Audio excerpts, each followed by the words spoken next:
মোহাম্মদ কামালউদ্দিন, বিশেষ অতিথি মোহাম্মদ ইব্রাহিম, আজকের অনুষ্ঠানের আলোচক নুরুল আমিন। আল কোরআন একাডেমি লন্ডনের সৌজন্যে ১,৫০০ শিক্ষার্থীদের মাঝে অর্থসহ কোরআন বিতরণ করেছে মিনার চট্টগ্রাম বিশ্ববিদ্যালয়।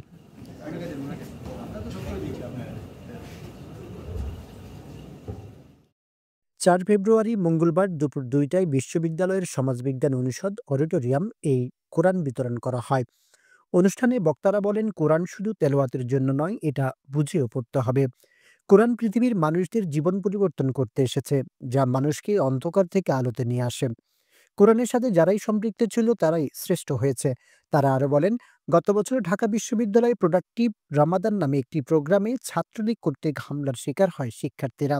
বর্তমানে এই ধরনের আয়োজনগুলোতে হামলার কোনো সম্ভাবনা নেই। চট্টগ্রাম বিশ্ববিদ্যালয়ের উপাচার্য প্রফেসর ডক্টর মোহাম্মদ কামালউদ্দিন বলেন, চট্টগ্রাম বিশ্ববিদ্যালয়ে দায়িত্ব নেওয়ার পর আমি অনেক প্রোগ্রামে গিয়েছি। আজকের প্রোগ্রামটা আমার কাছে সবচেয়ে মূল্যবান।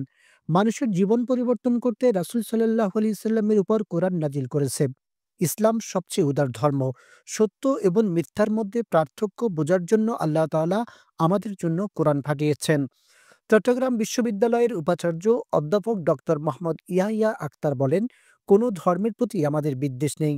আপনাদের কোরআন দেওয়া হয় তা ঘরে সাজিয়ে রাখেন। এটা না করে কোরআন পড়ে এর মর্ম ছড়িয়ে দেওয়া উচিত। এতে করে নৈতিকতা উন্নত হলে সমাজে বিশৃঙ্খলা থাকবে না। এখন হলগুলোতে দখলদারিত্বের অবসান হয়েছে। ইসলাম এমন ধর্ম যেখানে সকল ধর্ম নিরাপদ থাকে। আমাদের ধর্ম সবচেয়ে বেশি কল্যাণময়।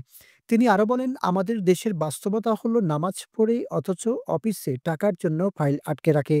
প্রকৃত ধর্মচর্চা করলে এমন হওয়ার কথা না। আমাদের মাঝে যে জ্ঞান রয়েছে তা আল্লাহ তাআলার দেওয়া। দুর্নীতিবাজদের ধর্মের মাধ্যমে সঠিক পথে আনতে হবে। আমরা আপনাদের জন্য সুষ্ঠু পড়াশোনার পরিবেশ তৈরি করতে যে দিনকে রাত বানিয়েছি, এটাই আমাদের ইবাদত। পরিবেশ আমরা প্রশাসনে আসার পর এই ৪ মাস ধরে আপনাদের সবার সহযোগিতা নিয়ে টিম ওয়ার্ক করে আমরা একটা ক্যাম্পাসে একটা ছাত্রছাত্রী কলকাকলি মুখরিত একটা উৎসব মুখর পরিবেশ তৈরি করতে আপনাদের সহযোগিতা নিয়েই কিছুটা সফল অন্তত হয়েছি। এখনও হলে হলে আমাদের আবাসিক হলগুলোতে দখলদারিত্বের পরিবেশ নেই, উৎসব মুখর পরিবেশ, সুন্দর পরিবেশে সরস্বতী পূজা উদযাপিত হয়েছে। সনাতন ধর্মের কোনো ধর্মের প্রতি আমাদের কোনো বিদ্বেষ নেই, কিন্তু সব ধর্মের কিন্তু আসমানি কিতাব নেই। যেসব আসমানি কিতাব পৃথিবীতে নাজিল হয়েছে তার মধ্যে কোরআন হচ্ছে সর্বশ্রেষ্ঠ। তার কারণ কোরআনে পরিবর্তনের কোনো বিতর্ক নেই। যেভাবে বাইবেল নিয়ে নানা রকম আছে, আপনারা যারা অভিজ্ঞজন আছেন আপনারা জানেন।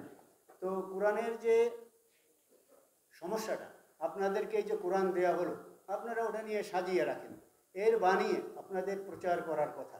যেভাবে অন্য ধর্মগুলোতে, অন্য আসমানি কিতাব যুক্ত ধর্মগুলোর তাদের বাণী, তাদের মর্মকথা প্রচারের জন্য যে প্রচেষ্টা আমি লেম্যান হিসেবে লক্ষ্য করি, কোরআনের ক্ষেত্রে সেটা অতটা বেশি আমি লক্ষ্য করি না। আপনাদের উচিত সেটাকে ছড়িয়ে দেয়া। আমরা চাই আপনারা ধর্মের সাথে সম্পৃক্ত হন। আমি এখানে কিন্তু ইসলাম ধর্মের কথা বলছি না।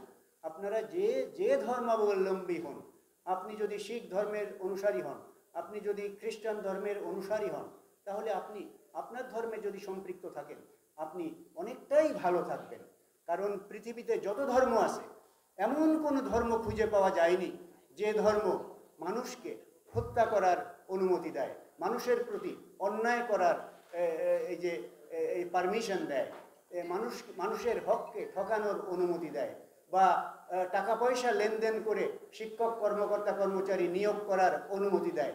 এমন কোনো ধর্ম সারা পৃথিবীতে নাই। অনুষ্ঠানের সভাপতি ও মিনারের উপদেষ্টা প্রফেসর ডক্টর আব্দুল কাদের বলেন, এই কোরআনকে বাসায় রেখে না দিয়ে বুকে ধারণ করতে হবে। তাহলেই সমাজের সকল অসমতা দূর হবে। একমাত্র কোরআনই পারে সমাজকে আলোকিত করতে। এটি এমন একটি গ্রন্থ যাতে কোনো ভুল নেই। পৃথিবীর ইতিহাসে এ পর্যন্ত কোনো বিজ্ঞানী, নৃবিজ্ঞানী, সাহিত্যিকরা এতে কোনো ভুল খুঁজে পায়নি। তাই কোরআন অনুযায়ী সমাজ গঠনের জন্য কাজ করতে হবে।